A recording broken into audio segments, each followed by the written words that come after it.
All right. Welcome back, folks, to the FF Face-Off. This is a fantasy football podcast where we are recapping week 5 of the NFL season. The good, the bad, the ugly, it'll all be discussed here. We'll iron it out. If you want to celebrate, we'll pop something with you. If you want to be miserable, misery loves company, we got you there too. You can fire any questions if you have any on Monday Night Football tonight, in case you do have any.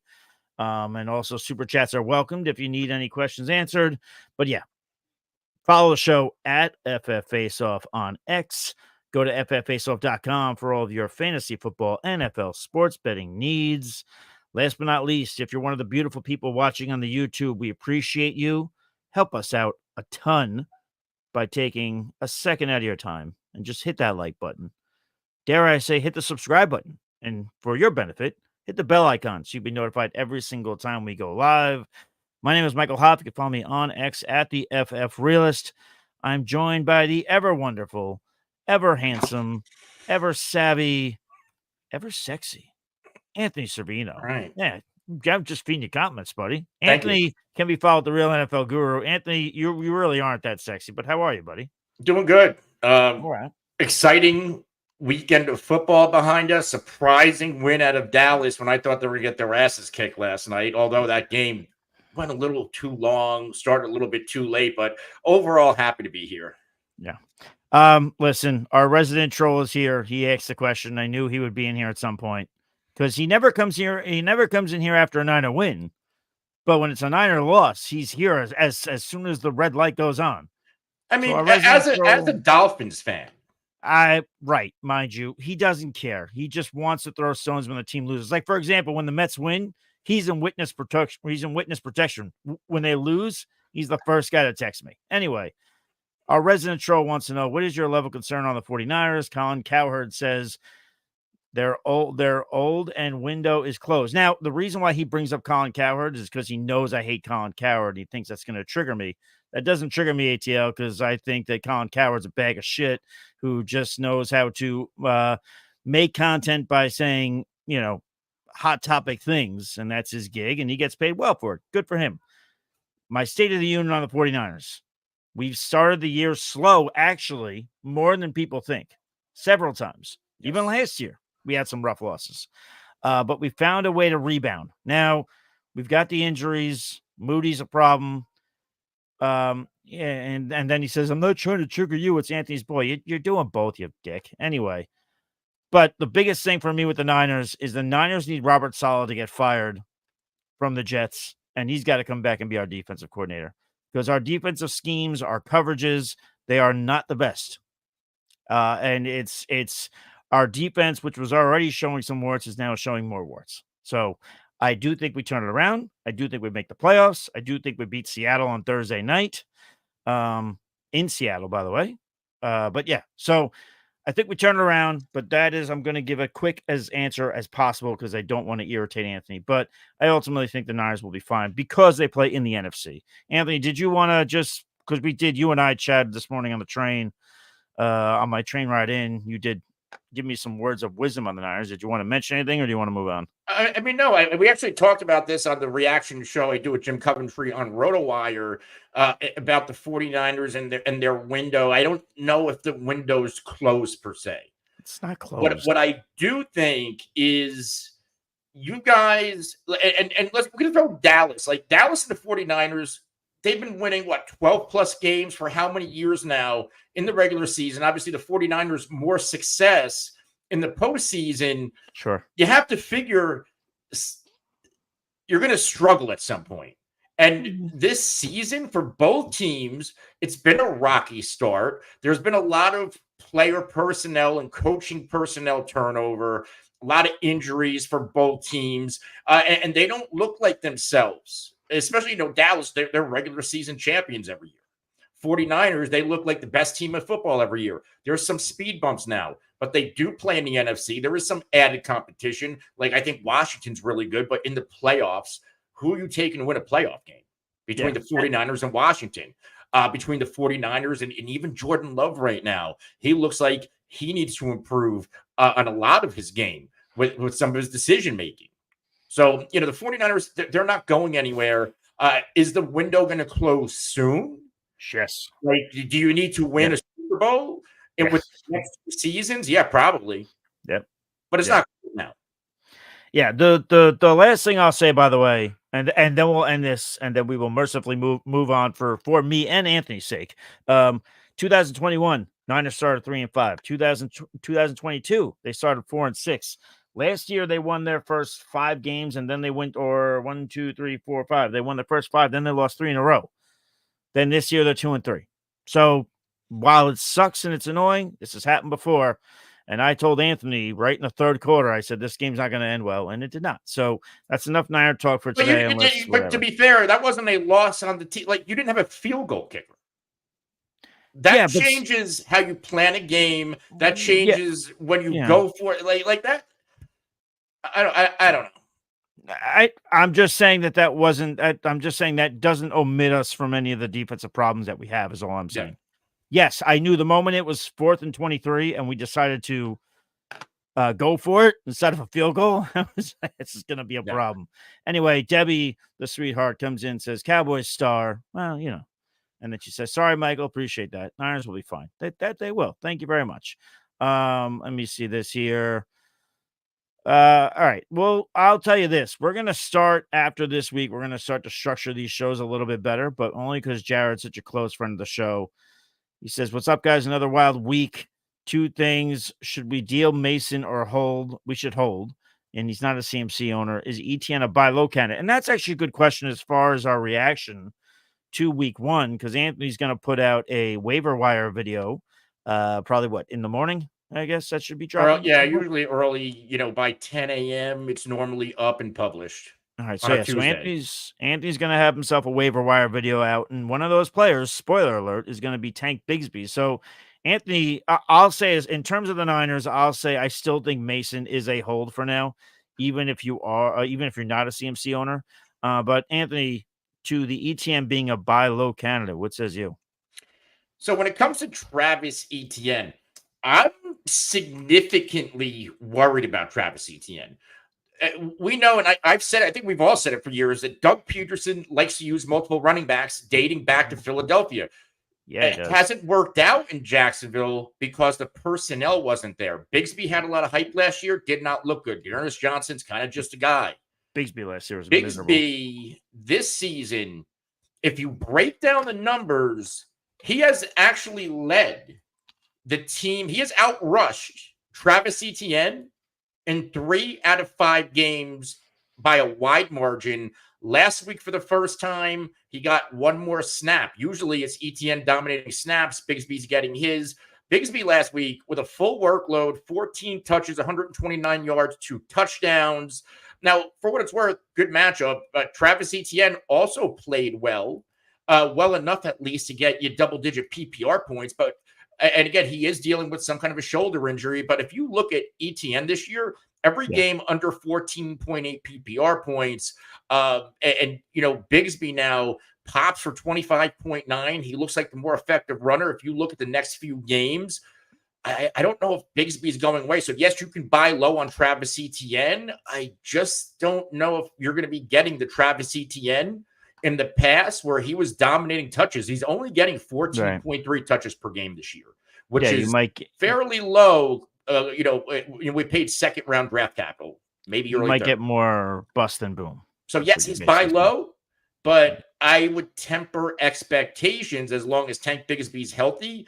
If you look at the 3 games, he outrushed Travis Etienne. Week 1, 12 for 73. Week 4, 7 for 90. Week 5, yesterday, 13 for 101. I mean, this is... Yeah. If you look at those games for Etienne, week 1, 12 for 44. Some week of those 4, 11 for 50. Man. Yesterday, 6 for 17. What is saving Travis Etienne is the pass-catching upside, which Bigsby does not hit. Bigsby this year literally has 1 pass-catching target, which was yesterday. He went for 28 yards. Etienne is still getting you at least... he has 2 out of his past 3 games at 6 and 7 targets. He's still getting you that, which is saving him. I'm a little bit concerned with Travis Etienne. Yeah. We do have a bunch of likes, but I'll tell anybody if you're in here and haven't liked it yet, please feel free to like. Appreciate the hell out of you guys. This does pertain to our resident trolls trying to smooth things over with a nice question to us. And Anthony, you and I do love to talk betting, so really quick, it is Monday Night Football related. He said, not to trigger you, Anthony's boy. The next question was, are there any Monday Night Football prop bets you guys really like tonight? Anthony, I spoke to you. I take the Juwan Johnson over, what was that, 1.5 catches? Yeah. So to me, that is a slam dunk for me. One of these tight ends, whether it's Juwan, the Chiefs are the easiest matchup for enemy tight ends in fantasy, which means there is production to be had from a betting standpoint. It's going to be Moreau or it's going to be Juwan Johnson. I personally think Juwan Johnson's the better tight end. I have a DraftKings lineup with both of them, trying to get some variance. I think one of those. Now, if you want to hedge, I think one of them scores a touchdown. I think they're both plus 250 or more. You can literally, wager the same amount on both. And as long as one hits, you're coming up vastly profitable. So I think one of those two tight ends scores. I think it's Juwan, but I would hedge with Foster Moreau. Was there another bet besides that stood out to you or no? Only because I know you're usually, or did you not get a chance to look at that today? Not well enough. Okay. I kind of I like Juju Smith-Schuster. The issue is, about the over on Mahomes passing yards. The line is getting lower and lower. Yeah, I like the over on his passing yards. You got to remember, people, the first year without Tyreek Hill, this offense and Mahomes hummed. Juju was their leading receiver with under 1,000 yards receiving. Mahomes, and I get Travis Kelce was a different version of himself, but Mahomes that year, 5,300 yards passing. It's not like he's unable to do it. Now you don't really have a running back either. Mahomes eventually is going to have to put this team on his back. Yeah. By the way, while I roll my eyes at you before we go on to the next question, it should be noted that I am a hypocrite because guess who's in one of my DFS lineups tonight? Probably Juju, and he should be. Yeah, probably should be. All right. I just wanted to give you your flowers. Okay. A reaction. This is actually a good reaction, but Ty Williams is saying, I have Nico Collins, but looks like he may be out a few. Should I be targeting Dell off waivers? So, yeah, to just give you guys the story on that, Nico Collins comes in, catches 2 of 2 for 78 yards, gets a long touchdown. Actually, still, despite leaving the game, winds up being the highest scoring Texans wide receiver. This morning, he was day-to-day. By the time D'Amico Ryan spoke to the media around 3:30 or so, he was now week to week. So, yeah, Anthony, to react to that, how do people prepare for maybe life without Nico Collins for a couple weeks? So this is significant because, Nico Collins, I was one of them. We talked on the show about it, and I think we're starting to hear buzz.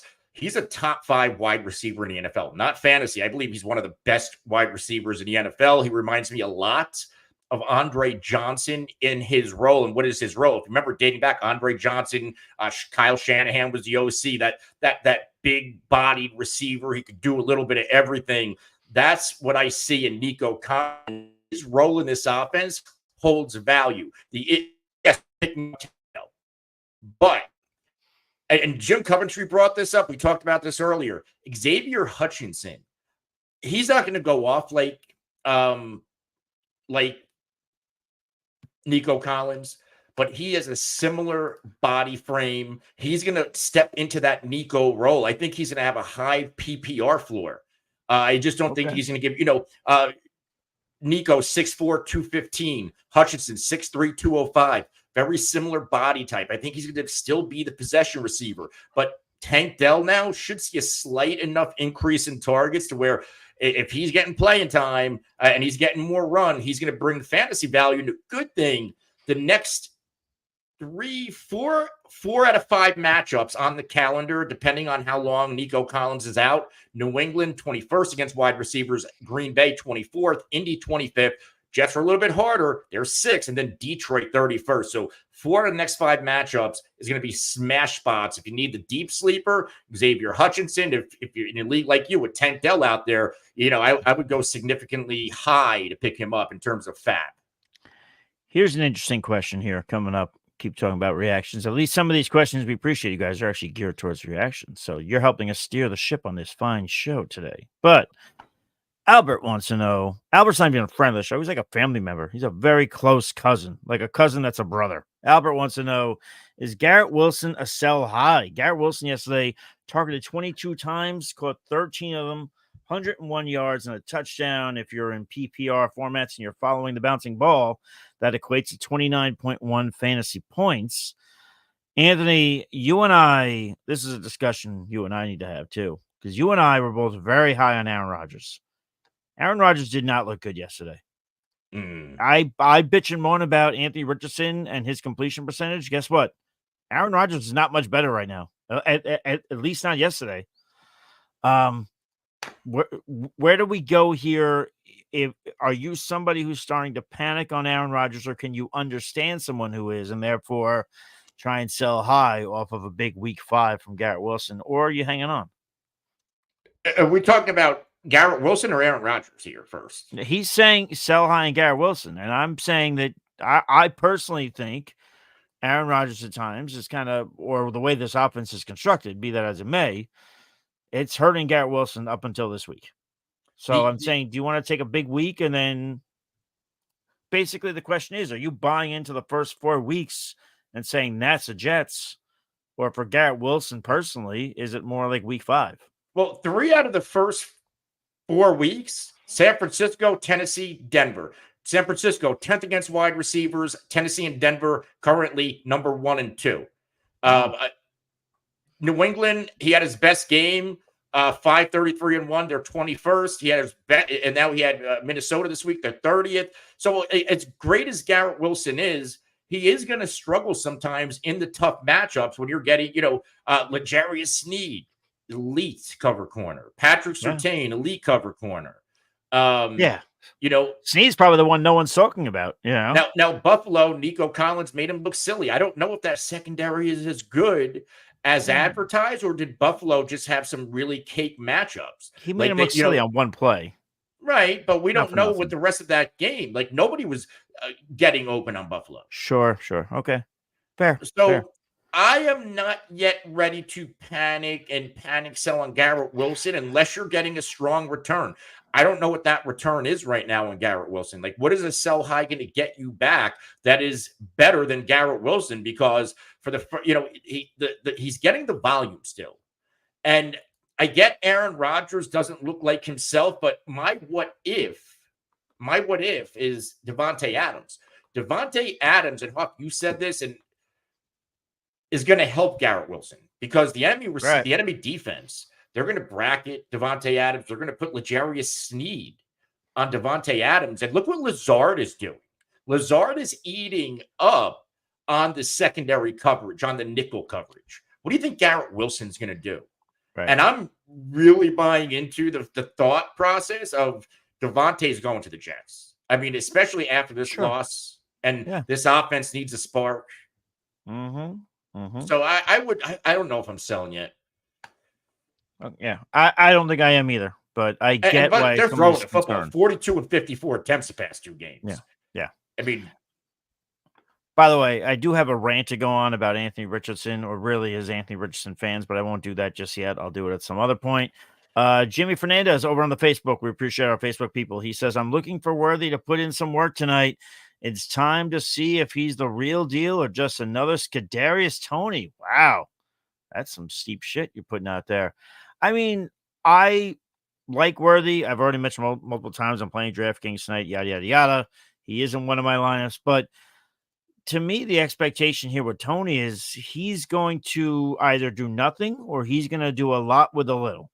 Like, I don't think we see him come out of this game with like 8 to 12 targets, I still think even if he has a great game, we see like 5 and maybe a couple rushing opportunities. But what is your expectation here? No, No Rashee Rice. Obviously, Pacheco's been down. Travis Kelce doesn't look like what he's been. We don't know if they're just saving him or if Father Time has caught up to him finally in year 11. So what says you about Worthy tonight? Do you think Worthy can put up a big night?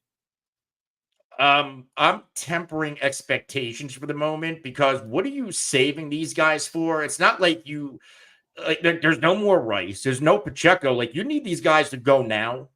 And for what it's worth, like Kelsey did finally have a nice game last week, and Rashee Rice only played a handful of snaps. That was an early injury, and while Xavier Worthy did have a nice fantasy day, he still only had 4 targets, and Yeah, that's that's what I'm saying. concerning. So while he doesn't need a lot to give you something on the weeks where he's not popping that touchdown, that floor is really low until we see an increase in targets. And I need to see it to believe it. It's like what I say about not Khalil Shakir from Rashid Shaheed.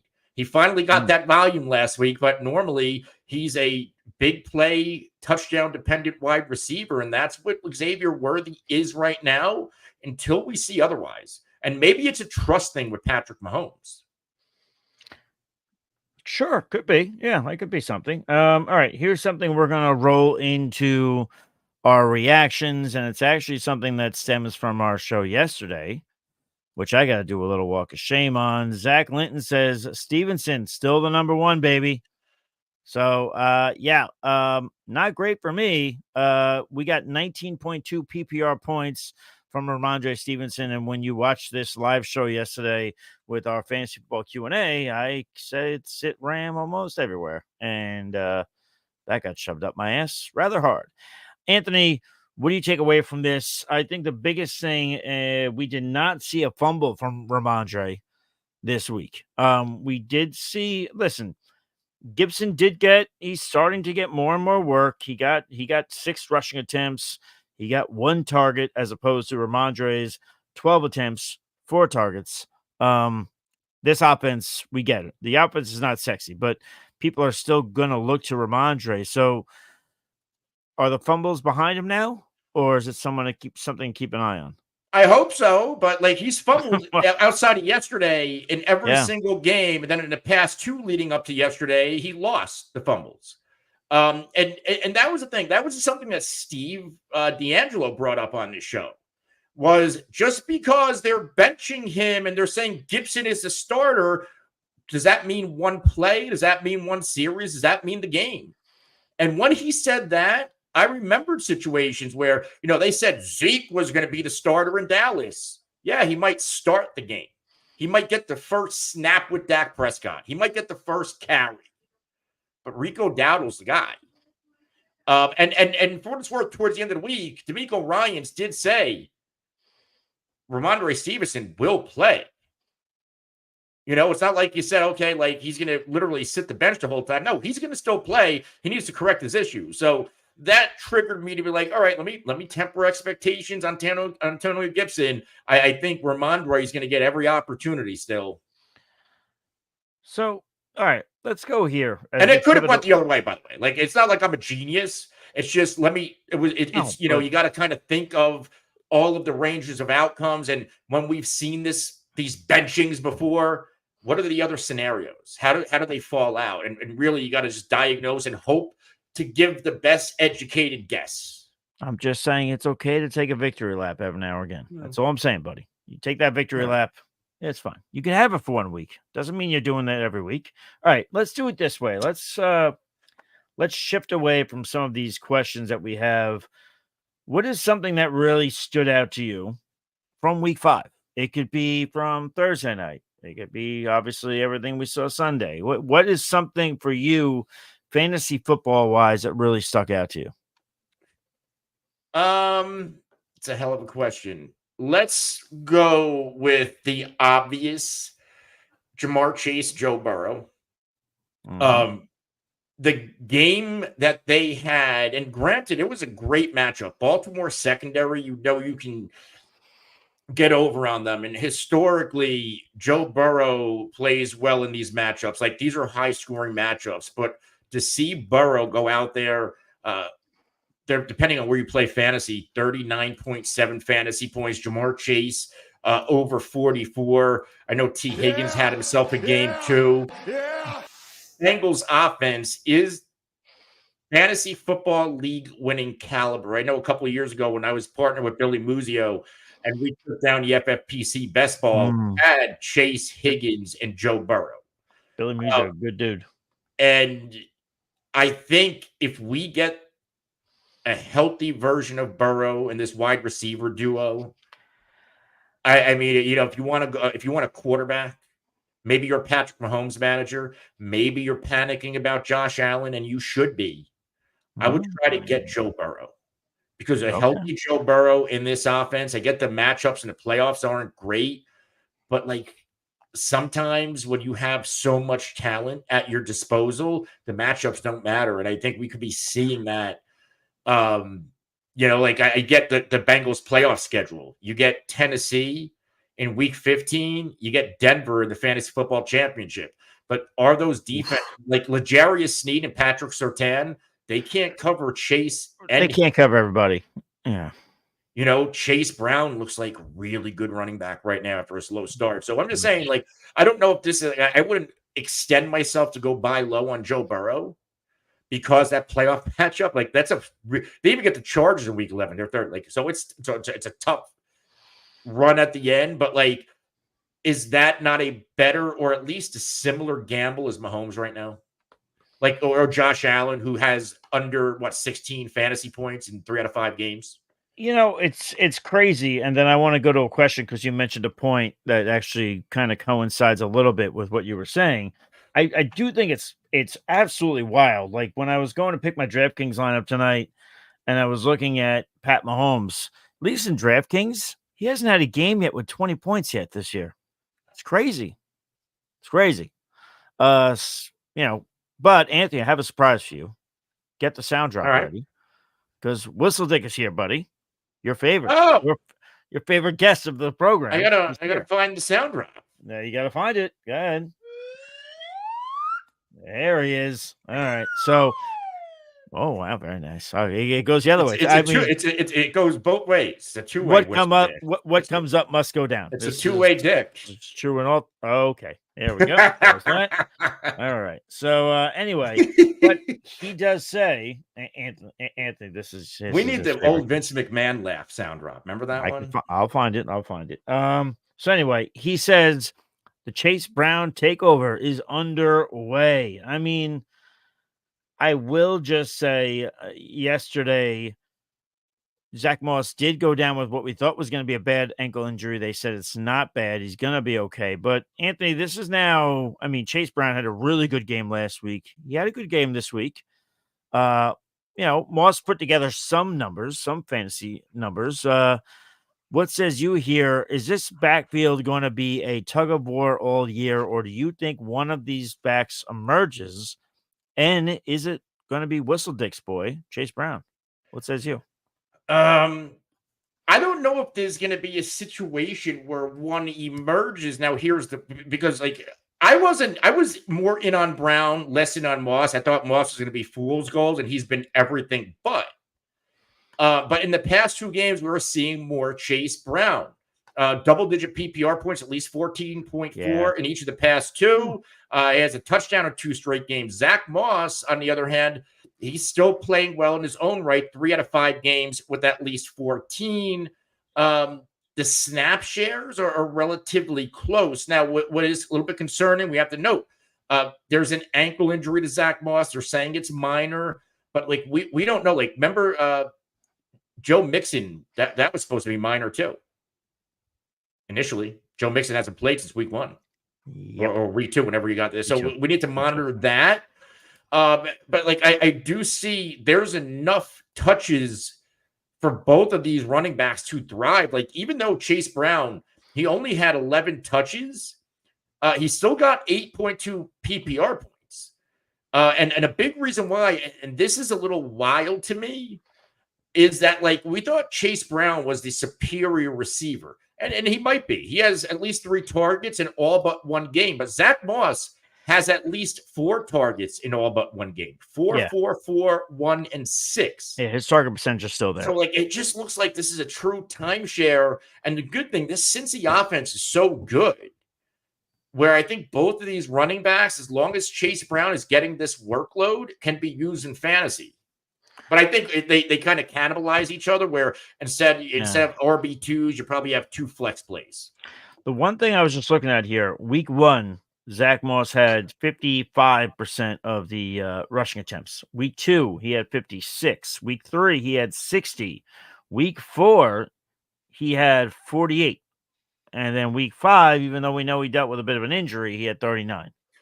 Yeah. So I think that's why people are thinking this could be a takeover. But I will say that week 4 in which he had 48, Moss also had Chase Brown also had 48, so they both had 48. Obviously, Chase Brown did more with that in week 4.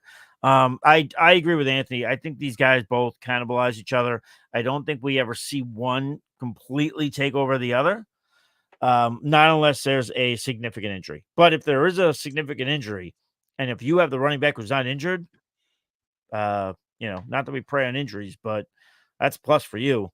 Anthony, I do want to bring this up to you, though. Jamie Fernandez, if I could scroll up for a hot second. Jamie said, Wicks, I fell for it and chased the points. People were thinking about which Packers, and I think this is going to be the reoccurring theme all year, is which Packers wide receiver do we start? And not for nothing, Jamie, I think you had the right idea, though, because, Wicks was targeted 7 times. He did get the most targets of any Packers wide receiver. Granted, Jaden Reed was right behind him at 6, but he had 7 targets. He just only happened to have 2 receptions for 20 yards. Meanwhile, Reed caught 4 of them for 78. So I think you had the right idea. To me, fantasy football, then Anthony, you can react to this as far as the Packers. Fantasy football, to me, is a lot like blackjack. And I say that because of this. If you're a blackjack player, you could sit at the table, you could play the right way. We all know the rules. We all know if we know how to play, we know what we're supposed to do. But sometimes shit just doesn't work. Even if you play it the right way, you could still come out and be a loser. So I think that is a representation right here of you putting out Dontayvion Wicks, and it blew up in your face, but you had the right idea. He got the most targets. I wouldn't feel too hard about it. I hope you win in spite of it, man. But Anthony, anything to say to Jamie here on Dontayvion Wicks, coming a blame here in listen, this was the matchup. There was no Romeo Doves, and Reed didn't do great, right? Like Jaden Reed had a good day. I would say Jaden Reed caught 4 of 6 while Wicks caught 2 of 7. He only caught 2 more passes. He was a disappointment, and so was Dontayvion Wicks. Kraft played really well. This matchup against the Rams, like maybe the Rams are getting better defensively because you were able to pass all over them early, and now they're down to 19th against enemy wide receivers. Maybe that secondary is playing a little bit better, or maybe you can just run on them a lot more, and you don't need to throw. Does this, what's the catchable target rate? I'd like to see that after this week. Is it a Jordan Love problem? Because I know Jordan Love, as prolific as he can be, I was down on Jordan Love last year early before it really started taking off. If you actually go to look at the offseason metrics, he's not the most accurate quarterback in the world.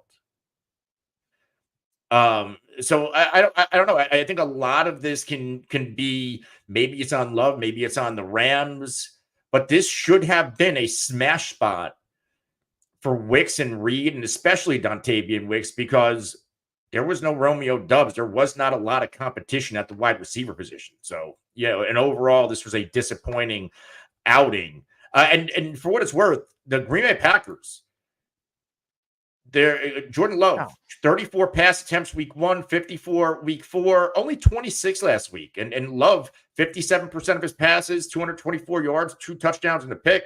We're used to seeing a little bit more passing and passing attempts from Jordan Love. Yeah. I will just go ahead and say that Jamie did come back and comment that he only needs, this didn't hurt him too bad. He only needs 5 points from Alvin Kamara tonight to get the win. So we think we'll get the win tonight, buddy, right? Look at the win, right? From what do you need from Kamara? He needs 5 points. You should be fine. You Yeah. should be more than fine. You should be more than fine, but yes. Let me just, I want to pull up, give me 1 second here. There was a question here, only because we're talking about Packers wide receivers, so I'm just going to kind of lump this in together. KJ Frederick did come in over on the YouTube, said, should I pick up Romeo Doubs off waivers in hopes he might get traded? Speculative ad. I think you add him regardless, because even if he, let's say he stays there, let's say they patch things up and kiss each other and, everything's hunky-dory. Granted, yes, you have another mouth to feed with the Packers, and to me, it's a little bit like Russian roulette as far as which wide receiver to start. Yeah, sure. If he gets traded, depending on the team he goes to, I don't know if he's magically the wide receiver 1 on that team, but so I think you pick him up either way. Anthony, do you have one way or the other? Do you pick him up regardless like I would, or? I think you pick him up regardless. Mm-hmm. But like Romeo Doubs, folks, like I don't get the allure with Romeo Doubs. I know some people like him more than me. He when he's healthy, if you look, he is dominating the snaps for the most part. But I think, is it, and I would have to go to PFF for this, maybe he's just the best blocking receiver they have. And those guys like KJ Osborne, Juwan Jennings, they see snaps for a reason, but it's not always to catch the football. They have other roles. Doubs, week 2 against Indy. And I get that was without Jordan Love, but like 52 offensive snaps, 16 rounds. Week 1 with Jordan Love, 52 offensive snaps, 32 rounds. 63 offensive snaps in week 4 with Love, 48 routes. And he had 8. So like, I just don't know what his role on this team, but it looks like maybe he's a possession receiver. And if that's the case, well, that's why he's getting you under 9 PPR points a week. Yeah. If he gets Patriots, sure. Maybe he's a wide receiver 1 in New England. If he's Dallas, I don't know if he's playing over Jalen Tolbert. Fair. Okay. Good time. He's not playing over Lazard on the Jets. That's what I'm trying to say. Like, if he's traded somewhere, like, it's not like you're going like, oh my God, now he's a wide receiver 1. Like, it could still be like a thing. I will just say Albert did ask our thoughts on Tyrone Tracey. And the only thing I'm going to put out there is we're going to start to separate some things. Anthony is going to do a waiver wire show tomorrow. Should drop around 10 a.m. with Mr. Tyrone Tracey will be involved. That is a spoiler alert. Well, number one, we do the waiver wire video that drops early, and then I go on and we do a waiver wire show tomorrow. Okay, there you go. Greg says, "Hey fellas, hey Greg, how you doing, buddy? Did you write the letter to get DFS over there yet, or or like what's going on?" Alicia says, "Hey you two, hello." Anthony, she said hi. Wave. Don't be a dick. Wave. I'm waving. All right. All right. So I'm like my cat. So I talk to my cat. Wave. Do this. Do that. Yeah, and then he's probably calling you a dick too. He or she. Yeah. Yeah, probably. I have 3 cats actually. Yes, you do. You have two too many. Our resident troll. I'm kidding. I had 2 cats and I thought they were fantastic when they were together. R.I.P. Murphy and Riley. Love you, buddies. I'll bless you, pour a glass of whiskey for that. ATL says thoughts on Jalen Wright after Miami win. All right. There's no easy way to sugarcoat this for Dolphins fans, and ATL, you know this, so I'm not picking on you. This offense has been abysmal without Tua. I don't think things bode well for Jalen right now. I need to see Tua back. Well, yes, you won the. Go ahead. What do you got? I'm going to say Jalen Wright's only going to hold value. Like Etienne, it's a concussion. They had their bye this week. Like Etienne's probably going to be back. He's probably going to be back. Yeah. I like Jalen Wright as a direct handcuff. Like if somebody goes down, like he's going to be the guy. It's just he has no value with both Mostert and Etienne healthy, and Etienne's probably going to be back in 2 weeks. Let's do it this way just for the context of it, because I think this question can be posed this way. If you have a deep bench, let's say, and let's say you have Etienne or let's say you have Mostert, would you take a flyer on Jalen Wright, knowing that, listen, regardless of if it's a concussion, if it's a knee, if it's an ankle, if it's a paper cut or falling down when he gets out of the goddamn shower, Etienne has trouble staying healthy. So if you had a deep enough bench and you had one of those Miami running backs, would you take a flyer on Jalen Wright? Yes, I mean, I absolutely. personally still would not, but go ahead. Yeah, I You have would? Jalen Wright myself, and on Okay. every team I have Devin Etienne. And that's not a knock on Jalen Wright. I just wouldn't. But I need to see this offense with Tua back. And I hate it because when Tua comes back, this is more a personal thing than like a whatever. I'm going to hold my breath every time that boy drops back because I'm not going to want him to get concussed again. I hate it. So let me see. Let me go. So if I can't. Let's just fucking put it out here. Here you go. Matthew on the Facebook says, so I can't ask if I should drop Tracey and go for Bigsby or Dowdle. Yeah, you know what? You fucking can, because I just decided I picked the questions and I just decided I'm going to answer yours. So there you go, Matthew. And Matthew, I don't know if Matthew's here on the show a lot, but Matthew is part of the Facebook where Anthony, how many members do we have? 8. Now we're at over 81,000 strong. Okay. So because of that, Matthew, we'll give you the answer. Should he drop Tracey and go for Bigsby or Daddle? Now, Anthony, 2 of these players are in your waiver wire short tomorrow, which will drop along with a waiver wire live stream. What says you, buddy? Would you drop Tracey to go for one of these 2? Now, I like Tyrone Tracey a lot, and he got his first real action yesterday without Devin Singletary. I remember somebody asked, it might have been live or it might have been a comment on YouTube, who's this year's Kyren Williams? And Kyren Williams doesn't grow on trees. But remember, like, nobody knew who Kyren Williams was.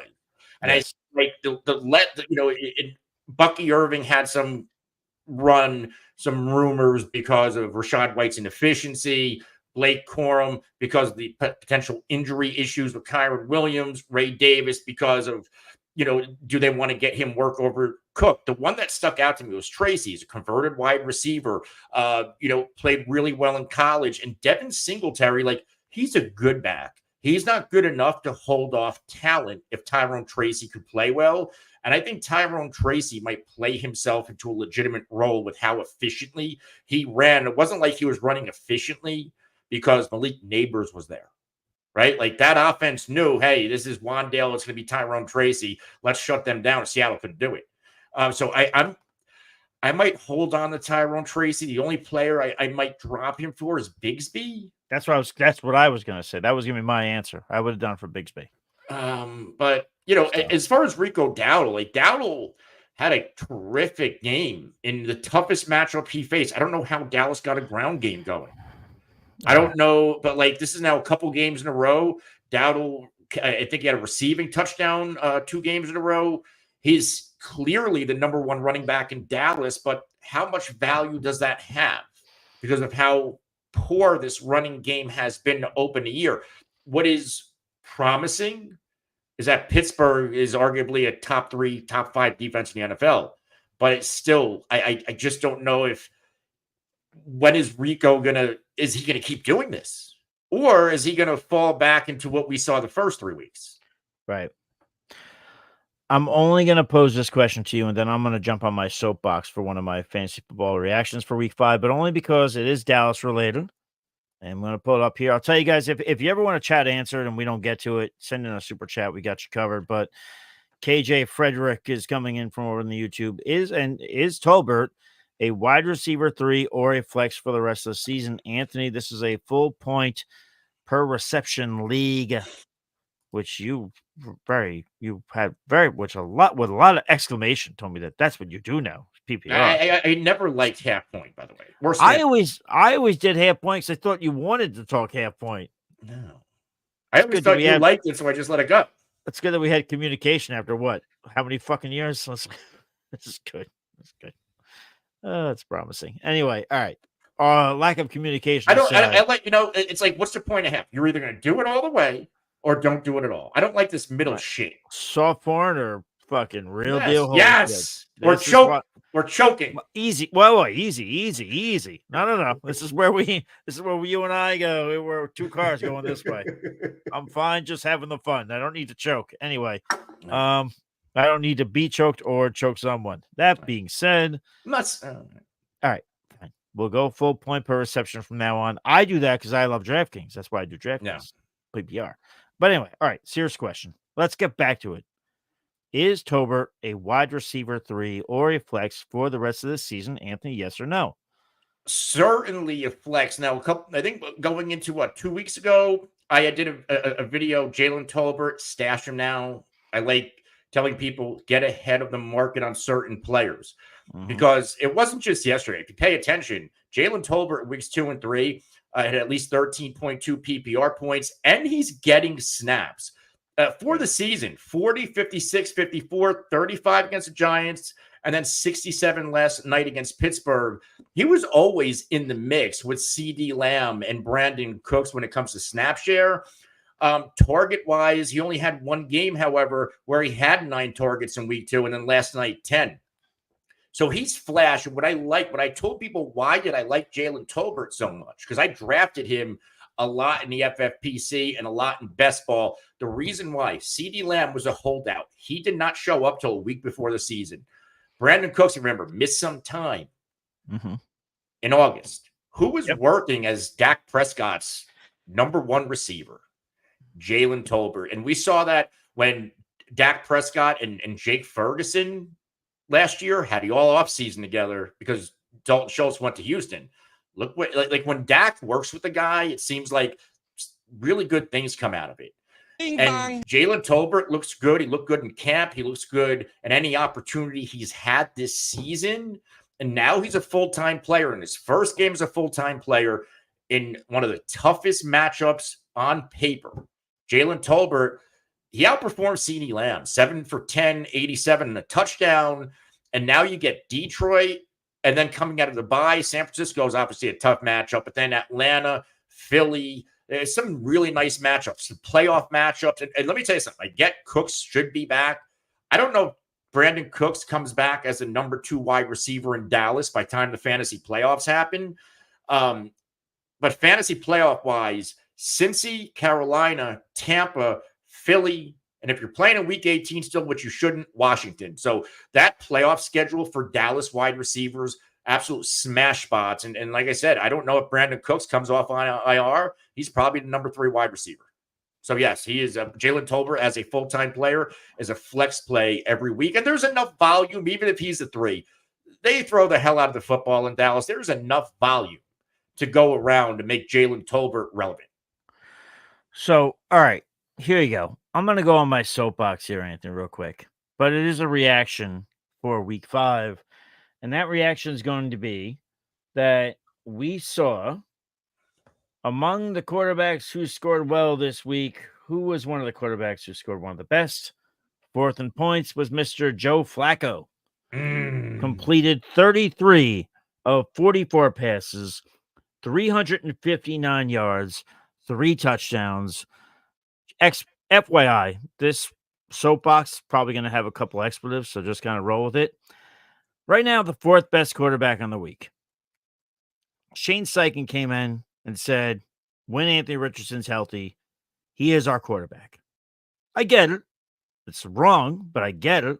I commented on the X at the FF Realist. I commented and said, that's a mistake, but okay. And all these people started commenting. And by the way, a couple of these fucking Muppets, you would notice that either their username said Anthony Richardson in it or Anthony Richardson was literally their profile picture. And they go, and they go, oh, it says fantasy football in his bio. Yeah, you know what, asshole? It does say it. And you want to know what that means? That means that we are sitting here studying tape like crazy. We all have a shared account in which we're all watching the games. We're studying all the numbers every single week. We're looking at trends. We're looking at coaches. We're looking at more than you're looking at. You're waking up in the morning. You're going to buy a Red Bull like a lazy ass, and then you're sitting in front of the computer and acting tough behind your keyboard without a profile picture, calling me out for being a fantasy football guy. Guess what? I know more than you do. How's that sound? Eat that. So listen, and if you want to go ahead and say Anthony Richardson should be the starter, fine. Maybe he should. Fine. You spent the 4th overall pick on the guy. I get it. Fine. I get it. All the potential in the world is there. But guess what? The guy can't complete passes for absolute shit. And I'll go on to say this. In the first 3 games, the Colts had 48 first downs, Anthony. 48 first downs. In week 4, when Richardson played just 20% of the snaps, the Colts had 22 first downs. Yesterday, they had 25 first downs. They have more first downs when Anthony Richardson is not in the huddle. And oh, by the way, Joe Flacco has completed 70% of his passes as being a member of the Indianapolis Colts. Do you want to know what AR has done this year? 50.6. So if anything, you guys are more the fantasy football because you're looking at the rushing ability and you're acting like he's a god on the field. Well, guess what? He's a god on the field to an extent. You want to know why? Because he can't complete passes. So instead he runs. And then when he runs, he can't protect himself and he gets hurt. So my big reaction is this. Anthony Richardson's going to be out in the field at some point. It's fine. Love it. Hope he does great. But I guarantee you this, and I'm not someone that wishes on injury. We will circle back in about 3 weeks, and we'll have this same conversation when Anthony Richardson's not feeling so hot. He's got an injury. Something's going on, and Joe Flacco is once again the starting quarterback. And, oh, so ironic, suddenly the Colts offense is clicking. I don't know. Suddenly, Michael Pittman's fantasy relevant. Oh, how'd that fucking happen? I don't know. Must be magic. I'm just saying. Anthony Richardson might not be the greatest thing that you've ever heard of. And you people with the usernames, you people with the profile pictures, maybe change them soon. If you have this ageism, change it to somebody else young on the team. Maybe change it to Josh Downs, make yourself feel better. It's fine. Maybe a little Alec Pierce action, who will be on the waiver wire show tomorrow. But you know what? Shut up with that. With the whole, oh, it says fantasy football in his bio. We know more than you do, you schmuck. That's my soapbox, Anthony. I just came off it. You have a reaction? Listen, I get what you're saying, and I agree. Like right now, there are 2 quarterback rooms in the NFL that need to make changes. I think number 1, the Colts. That offense looks significantly better with Joe Flacco, and obviously the Cleveland Browns. You need to make a change, and the issue is you have so much invested in Deshaun Watson. You have a lot invested in Anthony Richardson. Now, let's stick to Anthony Richardson because it's a completely different situation. When it comes to Jameis Winston, he could potentially start and win football games for the Browns and make that contract and that trade look even worse. Joe Flacco is not the future of the Indianapolis Colts. Yep. And yes, what is the point of outside of our fantasy selfishness? There is no good that comes out of Joe Flacco starting games long term because you need Anthony Richardson. You got to remember, he only played a couple of games, 4 games last year. And really quick, just before you go on, the draft capital people spent on Anthony Richardson this year. Yeah. But we got to think of organizational value in real NFL. Mm-hmm. He needs reps. He obviously looked like a better quarterback last year than he did this year. What's the difference? Maybe he's spooked on getting injured again. Maybe he's trying to limit how he plays football to avoid injury. I don't know what's going on. But Joe Flacco, him starting and possibly winning games, all that's going to do is give you a worse draft pick. While in fantasy football, yeah, Joe Flacco would be great for my fantasy team, for your fantasy team. From an NFL standpoint, Joe Flacco starting and potentially winning games does the Colts no favors long term.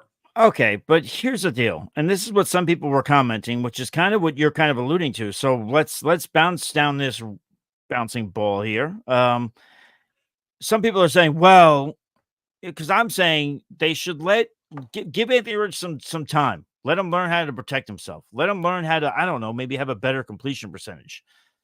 And then their point was, well, the Colts aren't going anywhere anyway, so they might as well put Anthony Richardson out there anyway. Do you think that the Indianapolis Colts are sitting in that locker room right now, the players, and saying, well, we're not fucking going anywhere anyway. We're not making the playoffs. I mean, we just finished week 5. We're not going to the playoffs. That team still has playoff aspirations right now. So if you wanted to win games right now, and I get it, they lost last week in a nail biter against the Jacksonville Jaguars, like he gives you a good chance to win. You watched the Browns last year; they rallied around, and I guarantee you this. And maybe I shouldn't do this, but what do those wins mean long term? Long term, what? I'm saying these guys want to make the playoffs. This team, this constructed team right now, the 2024 Indianapolis Colts, who, guess what? They don't give a fuck about dynasty. They don't give a fuck about keeper leagues. They're thinking, hey, right now we're in second place in this division. And we're in a league in which what? So you hold on to Joe Flacco. He takes you to the playoffs. Anthony Richardson's still getting no experience on the bench. Okay, well, worked out for Jordan Love. So Joe Flacco next year is how old? 48, 70? I'm not saying you're signing. What are you doing in 2025? Well, you're not signing Joe Flacco. You make the playoffs. You're one and done. Go ahead. I'm just trying to be like Colin. I want to be America's honesty broker too. And Colin means all right. So you being Colin means that you're wrong. So that's fine. We could skate on this path. That's fine. I'm not telling you that means that you're going to keep Joe Flacco. I'm not telling you that this means you're giving Joe Flacco the keys to fucking Indianapolis. Right, so what are you doing in 2025? You make the playoffs. You're a wild card team. You're bounced in the first round, and then you're stuck with an inexperienced Anthony Richardson again. Yeah. Well, guess what? And then Joe Flacco retires. He goes somewhere else, and you got a shittier backup. I'll wait. If Anthony Richardson gets hurt again. Coach is patient. We'll wait. You done? You done? Oh, you're done. Okay. Proceed. Yeah. Listen, it seemed to work out for Jordan Love, who had no experience, who barely ever played. And then when he played a little bit here and there, got in a game or two, didn't look so hot. But guess what? He learned. And now he's out there, and guess what? For a brief moment in time, because quarterback contracts always make you the highest paid. And yeah, mom and dad are fighting again. Yes, mom and dad are fighting again. Shield your eyes, kids. You guys will get some lean cuisine. You guys will be fine. Or what was the other one? There was another one. Lean cuisine was kid cuisine with the penguin on it. I apologize. Yeah, we'll give you the penguin with the brownie. You got it. Don't worry about it. Yes. My whole bit is this. It worked out for Jordan Love, and guess what? For a brief moment in time, for maybe about 25 minutes, Jordan Love is the highest paid quarterback in football for a brief moment in time. And everybody loves him now, even though this past Sunday was not that good. Everybody loved when he came back. Everybody was devastated when he went down. And Anthony, you and I both know, because you and I pride ourselves on being NFL fans for more than just when we created a Twitter account.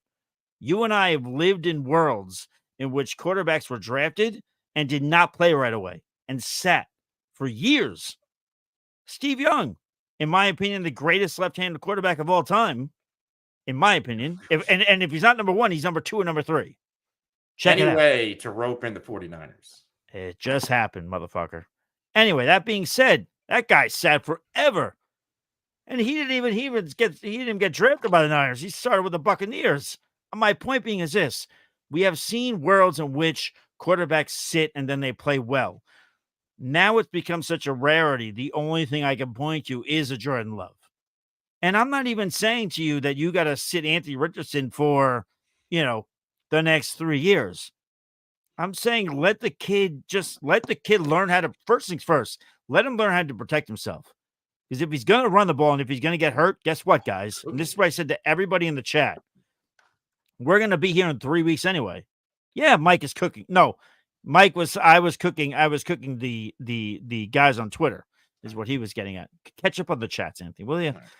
And don't get so offended either. Maybe I am fucking cooking you. Deal with it. Anyway, that being said, I'm just suggesting maybe you give Anthony Richardson a little bit of time to learn how to maybe not fucking kill himself every time he runs the ball. If he's going to be a running quarterback, like somebody else said, don't you realize how much a running quarterback helps everybody else in the offense?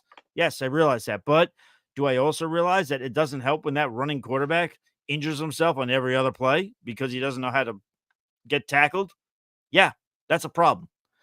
I'm just suggesting that maybe Joe Flacco for this year in particular would be the better answer. And you let Anthony Richardson learn a little bit. Next year, you give Anthony Richardson the keys of the car again, and then you go. People say I don't know ball, whatever. I just have a different opinion than you. Doesn't mean I don't know ball. Anthony can tell you, and I disagree with Anthony all the fucking time. I know ball. Anthony knows ball. Doesn't mean we agree on everything. That's the beauty of the sport. And you know what? And lastly, I'll say this. You know what? You want to go ahead and say, put Anthony Richardson out there. Mike doesn't know ball. Joe Flacco's old, even though he just threw for damn near 400 fucking yards yesterday. Fine. You know what? We'll come back to this fine podcast. Be sure to subscribe, hit the bell icon to be notified when we go live, hit the like button, because we're going to be back here in about 3 weeks when Anthony Richardson hurts himself again, and we're having the same conversation. So that's me being a realist, and I'll see myself out. Cheers. Go ahead. Your final rebuttal, then we'll move on. I don't really have a rebuttal because I think we can go back and forth in this forever, but we do have breaking news that it looks like we missed about 20 minutes ago on Rashee Rice. Do we have the sound, though? Do we need the sound, or can we just go to the news? We always need the sound. We always need the sound. You're right. I don't know where. Here we go. And then, Luke, we'll get to you next. So we have some very confusing, conflicting news, but still great. My favorite. Rashee Rice. Yes. And if you look on Twitter, if you see the two beat reporters, Ian Rappaport, Adam Schefter initially says, I'm going to quote the tweet, after consulting today with doctors, there's a lot of optimism that Rashee Rice didn't suffer a knee injury as significant as first believed. Rice will be put under anesthesia Tuesday to determine the extent of the injury, but the belief now is that it could be a much shorter recovery timeline. Ian Rappaport says, while chief standout star Rashee Rice's season is expected to be over, he did receive positive news from Dr. Dan Cooper. Rice needs his LCL repaired, but there's a chance that it's the only ligament. He's expected to make a full recovery. Initially, that sounds like good news. But Rappaport later says LCL repairs like Rice's needs is measured in months, potentially 3 months. But if the surgery tomorrow confirms that it's the only damage, if his ACL does not require a reconstruction, that's excellent news. And he could be healthy enough for next season. And then Schefter obviously, can you stop? It's unlikely. Basically, it's unlikely that Rashee Rice plays again this year. So despite it sounding like good news that it's only an LCL and that he's going to make a full recovery, it's going to be a shorter recovery, which means, hey, maybe he's on the field week 1 and not in week 4 next year. So basically, all of this news basically just means that we all had the same mindset than that we did. Well, I guess maybe not that we did before the news. What it tells me is that even though they're really big accounts, Ian Rappaport and Adam Schefter, they like to engagement farm because that's what those initial tweets were. It was engagement farming. They could have just said in the first tweets, he's probably not playing again this year. Because they fucking made it sound like he was going to, it's going to be a shorter recovery timeline. That's a good call. Just say it in the first tweet. Then they had to later quote tweet it after they get 15 minutes of comments, likes, and retweets. Say it. Don't spray it. I want the news, not the weather. Yeah. No, I agree. They made it sound really promising at first. They did. All right. Well done. Anthony, I think we got like 3 shorts out of this podcast today. Whistledick did come in here and he did say Rice will be back in time for suspension. Yes. Yeah, I mean, that's going to be, I'm going to do a short video on how to handle this. Once we have a confirmation he's done for the year, I do think I'm going to do a short video on Rice, so look out for that because, from a dynasty perspective, especially, if he's out this year and he's going to open next year with a possible 4-game plus suspension, what are we doing if you're a dynasty contender? I think 4 would probably be right. Wouldn't 4 be where NFL is consistently inconsistent with this stuff, but I'm a dynasty player. Like, you play with me, and I say it all the time. I don't really care about my draft picks unless I have to rebuild. I try to Right. keep I try to flip first and second round picks for guys that can help me win now. This way I can keep winning, even if I not win first place, like maybe I'm coming in third and I'm getting some kind of money. I don't want these rebuilding bullshit teams. Like, I don't play dynasty like that. If Right. I'm a win now team, I'm probably trying to flip Rice for maybe it's a 28-year-old veteran receiver that can help me win, because, like, Rice on my dynasty team this year and for the first few games next year with suspension, he's not helping me win.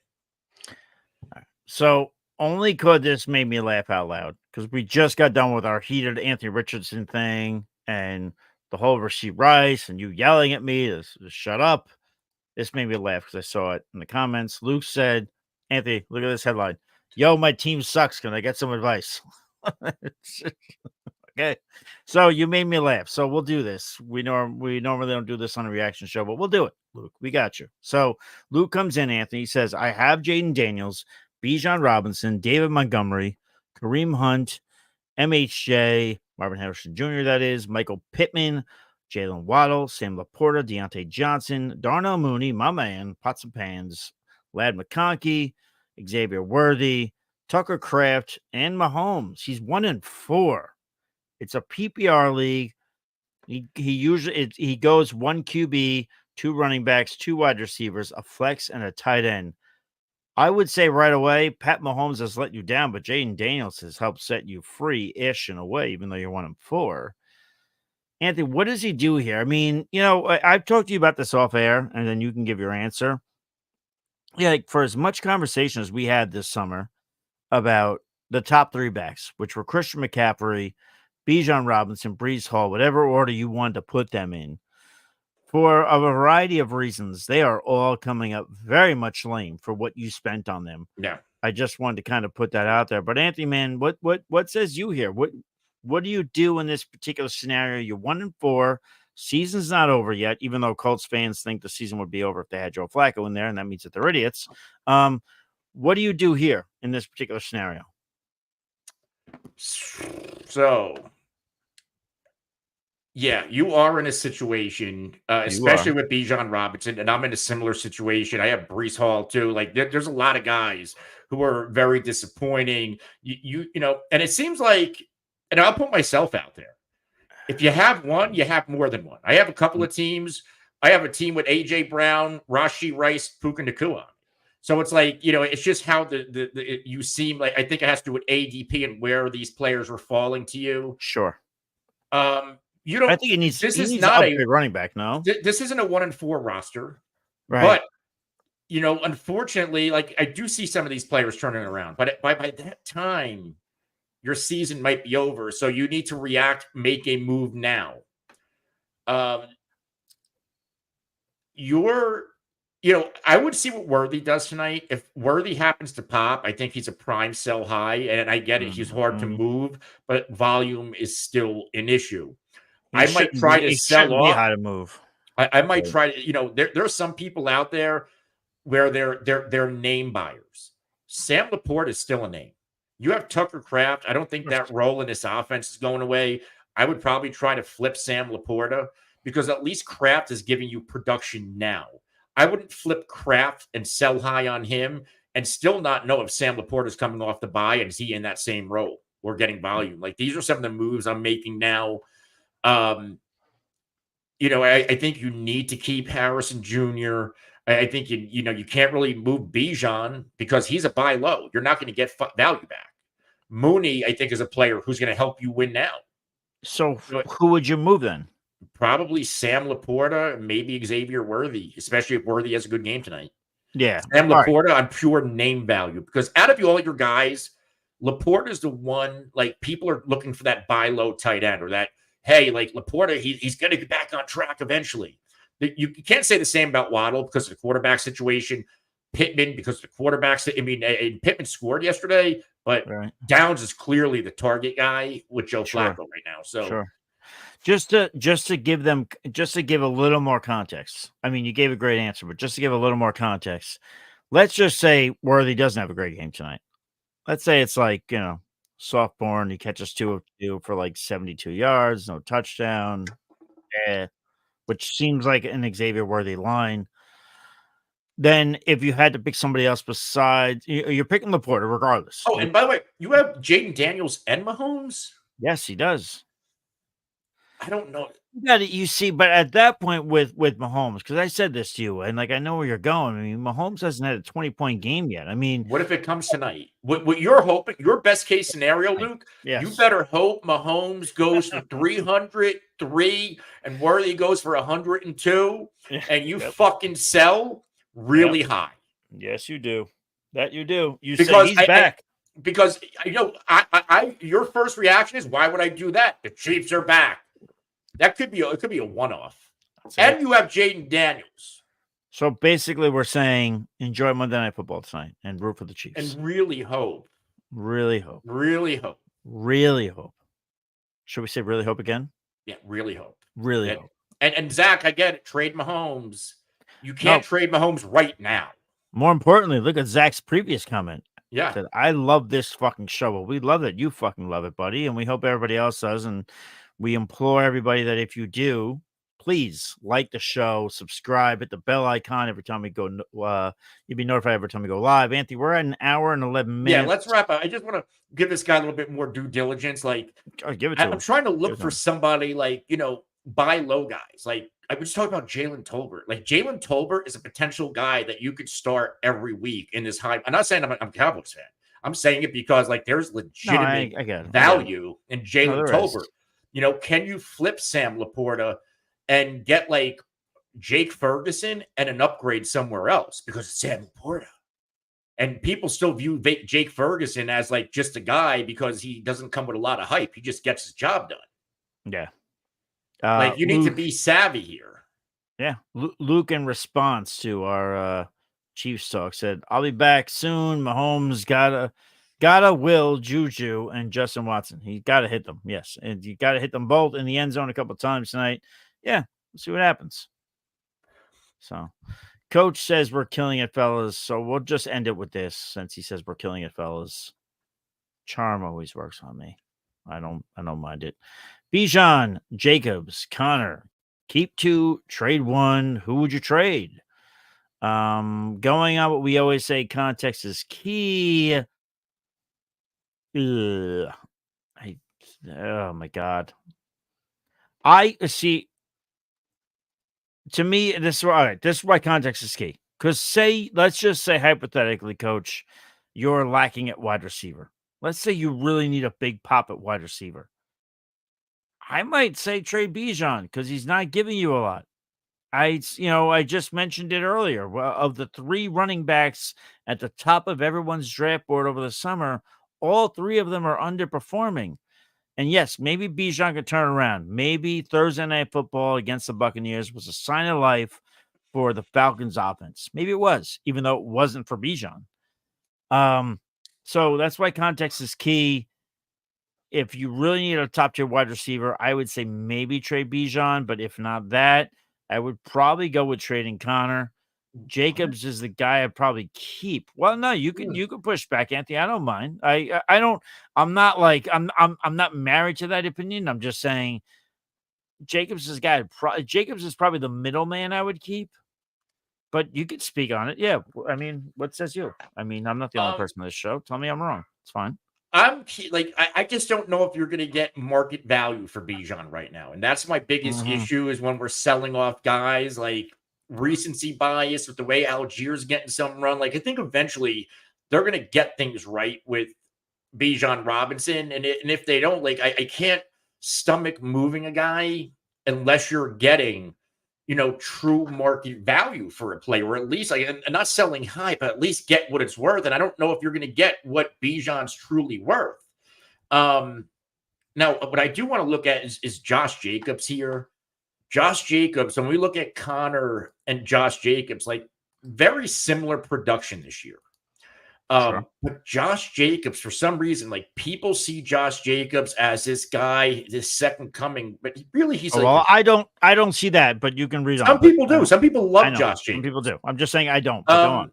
Go on with your point. He only has one rushing touchdown this year. He's extremely volume and touchdown dependent. Mm-hmm. His playoff schedule is atrocious. From week 16 to 14 to 17, Detroit top 6, Seattle middle of the pack, New Orleans top 9, Minnesota in the fantasy playoffs number 1 against running backs, and they bottled up Jacobs for 11.8. James Conner's playoff schedule from weeks 14 to 17, Seattle middle of the pack, New England 19th, Carolina 32, fantasy championships, Rams 27. That is the player that I want in the fantasy championship. Right? Like that is the fantasy playoff schedule I want. And I think Jacobs holds some name value. I think, and they're both giving you similar fantasy stuff now. My tiebreaker is the fantasy schedule in the playoffs. So I think you can get a little bit more value for Josh Jacobs than you can for James Conner. Okay. And I just put it in there only because Coach did say that Bijan is the name that they're asking for. So I did tell him, which I'll tell all of you as we ride off into the sunset, because we're at an hour and 15. Comment on this video on YouTube, and we will answer your question. Whether it's me, whether it's Anthony, whether it's Pete, it's usually Anthony, spoiler, because Anthony's very diligent on the YouTube. One of us will answer you. Steve might answer you as well, but put that in there. We'll answer it. We'll try and facilitate a trade for you. Hopefully we can help you out, man, because listen, if you're here and you need some help, we got you covered. So there you go. So anyway, Anthony, anything to say before we ride off into the sunset? No, we'll be dropping the waiver video tomorrow morning, and we'll be back for live waiver wire coverage tomorrow, 6 p.m. That's right. And yeah, also we have our start sit videos coming throughout the week. Keep an eye on those. That should be a good time. But until then, keep DJ Moore. Do not sell. DJ Moore with keeping. Yeah, no.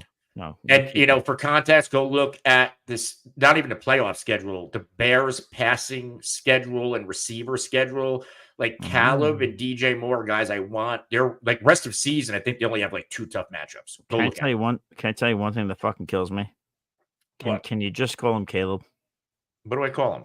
Caleb? Caleb. Yeah. Caleb. It's been bothering me. Steve calls him Khalib. I'm only worried about you right now. When I get Steve on here, I'll ask him too. Anyway, all jokes aside, we appreciate everybody joining us. I think this was a fantastic show today. I'll tell you guys until next time, stay thirsty, be kind to one another. We'll catch you guys on the flip side. Cheers.